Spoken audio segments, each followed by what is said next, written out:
Hello everyone, सभी को नमस्ते प्रणाम। हर हर महादेव। मैं हूँ आप सबके लोक गायिका काजल मौर्य, प्रयागराज से। दोस्तों, जैसा कि आप लोग पहचानते हैं मुझे, आज आप सबको बहुत प्यारी कजरी गीत सुनाने जा रही हूँ। एसडीएम ज्योति मौर्य, आलोक मौर्य के ऊपर निर्धारित ये गीत है। ये बहुत प्यारा कजरी गीत है। आप लोग मार्केट में सुने होंगे, आज हमारी आवाज़ में सुनिए। दोस्तों, कैसा है कमेंट करके ज़रूर बताइएगा मुझे। ज्योति मौर्या से पूछे सब सवाल बा, भैल का बवाल बाना।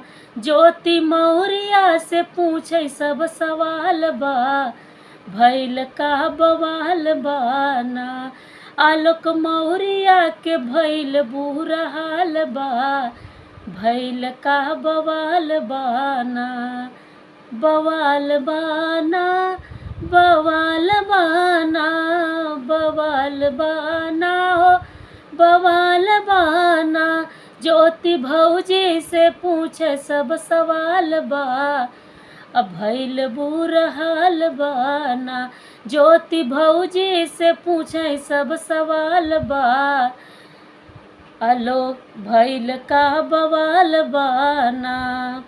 आलोक भैया के भैल बुरा हाल बा, भैल का बवाल बाना।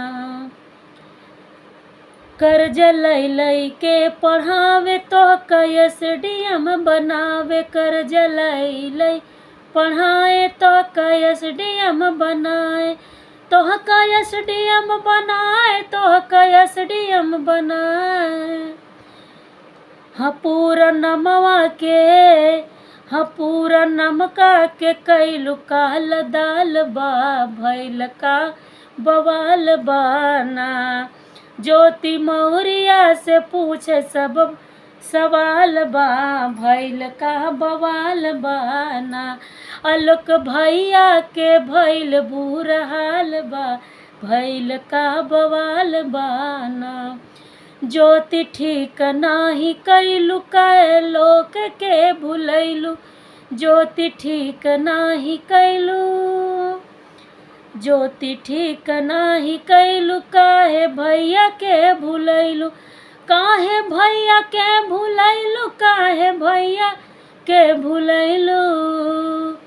तोहर करनी भैल और तोहर करनी भैल और तनिक काल बा, भैल का बवाल बाना। ज्योति भौजी से पूछे सब सवाल बा, भैल का बवाल बाना। आलोक भैया के भैल बुरा हाल बा, भैल का बवाल बाना। मेहर लेत सब बुलाई, अब केहू ना पढ़ाई। मेहर लेत सब बुलाई, अब केहू ना बुलाई। पढ़ाई अब केहू ना पढ़ाई, अब केहू ना पढ़ाई। काजल